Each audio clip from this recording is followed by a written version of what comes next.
Cement का इस्तेमाल उसके बैग को खोले बिना भी किया जा सकता है। इस टेक्निक को बैग सीमेंट मेथड कहते हैं। इसमें सीमेंट के पूरे बैग को सीधा पानी में भिगो दिया जाता है। जब पूरा बैग पानी सोख लेता है तो उसे वहीं पर जमने के लिए रख दिया जाता है। सीधा साधा तरीका है, न ज्यादा मेहनत न ज्यादा मिक्सिंग की झंझट। इससे लेबर कॉस्ट भी बचती है। लेकिन रुको, इस तरीके से जो सीमेंट ब्लॉक बनता है उसकी हार्डनेस उतनी स्ट्रॉन्ग नहीं होती। यानी ये सिर्फ टेम्परेरी यूज के लिए सही है। मतलब अगर आपको कहीं मजबूत दीवार या चीजें बनाना है तो रेगुलर तरीका ही बेहतर होता है।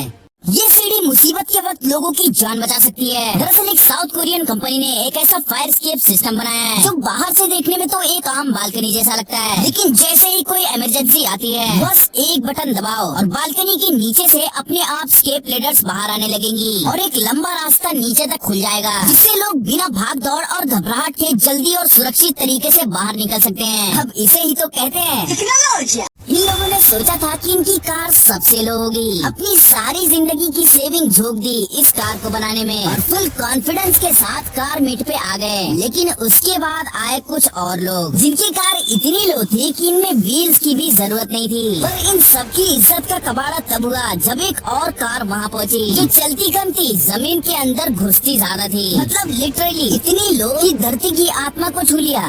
ये है फायर फाइटर्स की एक दमदार टेक्निक जिसे वाटर शील्ड टेक्निक कहते हैं। लेकिन इसका काम आग बुझाना नहीं बल्कि फायर फाइटर्स को बचाना होता है। इसमें एक स्पेशल नोजल वाले पाइप से पानी को इतनी तेजी से फोर्स किया जाता है कि वो हवा में कोन शेप का प्रेशर एरिया बना देता है। इससे आग की लपटों की दिशा बदल जाती है, यानी सीधे फायर फाइटर्स की तरफ नहीं आती। अब जैसे ही आग पीछे हटती है फायर फाइटर्स धीरे धीरे उस जगह पर पहुँच पाते हैं जहाँ से आग शुरू हुई थी। ऐसी चीजों के नाम जो इंसानों के नाम के बाद रखे गए, जैसे डीजल नाम रखा गया था रिडोल्फ डीजल के नाम पर, जो एक इंजीनियर थे जिन्होंने डीजल इंजन बनाया था। और गैसोलीन भी इंसान से ही जुड़ा है। ये नाम आया था जॉन कैसल से, जो तेल को मेटल कैंस में कैसलीन नाम से बेचते थे। बाद में ये शब्द बदलते बदलते गैसोलीन बन गया। इतिहास में बार बार ऐसा हुआ है, कोई चीज कोई इंसान बनाता है नाम उसके ऊपर ही रखा जाता है और वक्त के साथ लोग उस इंसान को भूल जाते हैं। जैसे डेसिबल, जिसका बेल हिस्सा अलेक्जेंडर ग्राहम बेल से इंस्पायर्ड है, लेकिन आज हम बस इसे डेसिबल कहते हैं।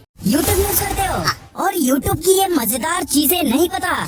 तो चलिए जानते हैं यूट्यूब की सबसे मजेदार चीजें। नंबर 1, भाई यूट्यूब पर ये ग्लिच लाखों में एक बार होता है। अगर आप यूट्यूब पर 301 व्यूज सर्च करोगे तो आपको एक ऐसा वीडियो मिलेगा जिसके व्यूज तो 301 ही हैं, और भाई इसके लाइक्स 4 मिलियन से भी ज्यादा हैं और कमेंट्स भी 3,16,000। ये बात कोई नहीं जानता कि ऐसा सिर्फ इसी वीडियो के साथ क्यों हुआ। नंबर 2, अगर आप यूट्यूब पर टेक्नोब्लेड सर्च करोगे तो आपको यूट्यूब ये कहेगा वीडियो में टेक्नोब्लेड नेवर डाई, जबकि आपने नेम करेक्ट लिखा है फिर भी। दरअसल ये टेक्नोब्लेड जो कि माइनक्राफ्ट के बादशाह थे, उनकी मौत के बाद उन्हें ट्रिब्यूट देने के लिए था। नंबर 3, वेब ड्राइवर टोरसो नामक इस चैनल पर सब्सक्राइबर्स तो 2,32,000 ही हैं, पर भाई इस चैनल पर अभी तक 6,24,000 वीडियोस अपलोड हो चुकी हैं और वीडियोस भी देखो किस तरह की हैं। वैसे ही इस चैनल को देखो, इसमें सब्सक्राइबर सिर्फ 1.5 लाख ही हैं, पर वीडियोस देखो भाई सीधा 2 मिलियन। इसीलिए टाइटैनिक को समुद्र से निकालना लगभग नामुमकिन है, क्योंकि टाइटैनिक का मलबा समुद्र की सतह से 12,500 फीट नीचे मौजूद है। इतनी गहराई में प्रेशर बहुत ही ज्यादा होता है, इतना ज्यादा कि टाइटन जैसी सबमर्सिबल भी इस खतरनाक प्रेशर के सामने झुक गई। झुक के रहना पड़ेगा मेरे आगे। और भाई टाइटैनिक कोई छोटी मोटी चीज नहीं है, इसका वजन 52,000 टन से भी ज्यादा है और तो और ये पहले से ही 2 टुकड़ों में टूटी हुई है और बड़े बड़े मलबे से घिरी हुई है। इसीलिए इसे निकालना और भी मुश्किल बन जाता है। इसे निकालने के कई तरीके सोचे गए, जैसे इसके अंदर पिंग पोंग बॉल भर देना, या लिक्विड नाइट्रोजन की मदद से इसे आइसबर्ग में कन्वर्ट कर देना, या फिर बलून की मदद से इसे ऊपर ले आना। और ये सारे तरीके सिर्फ सोचने में ही अच्छे लगते थे, प्रैक्टिकली में ऐसा कुछ कर पाना लगभग इम्पॉसिबल था। साथ ही दिन ब दिन बैक्टीरिया टाइटैनिक के मलबे को खा कर उसे खत्म कर रहे हैं। मतलब 20-30 सालों में टाइटैनिक पूरी तरह खत्म हो जाएगा। इसीलिए टाइटैनिक को निकालना एक समझदारी नहीं बल्कि एक बेवकूफी होगी। क्या आपने कभी ये सोचा है कि ये ऊँट अपने मुंह से ये क्या निकाल रहा है? पहले तो मुझे लगा कि शायद ये उसकी जुबान होगी, लेकिन मैं गलत था। फिर सोचा कि इस ऊँट को पक्का बीमारी हुई होगी, इसलिए वो अपने पेट को बाहर निकाल रहा है, लेकिन इसमें भी मैं गलत था।